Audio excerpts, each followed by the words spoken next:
Hey guys, in this video I will show you how to import 3D models into Roblox Studio. Alright, let's begin. First, download a 3D model in FBX format. You can create your own model or download a free model from a website that provides FBX files. Search for the model you want and make sure it is available as an FBX download. Once the download is complete, extract the zip file if necessary and locate the FBX file on your computer. Remember where the file is saved because you'll need it in the next step.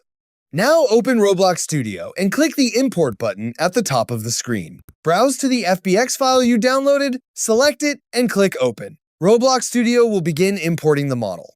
After the import finishes, you can leave the default settings or enable Anchored before importing. The model may appear very large, so use the Scale tool to resize it and the Rotate tool to adjust its position. Once everything looks right, place it where you want in your game. So that's basically how you can import 3D models into Roblox Studio. That's it for this video, thanks!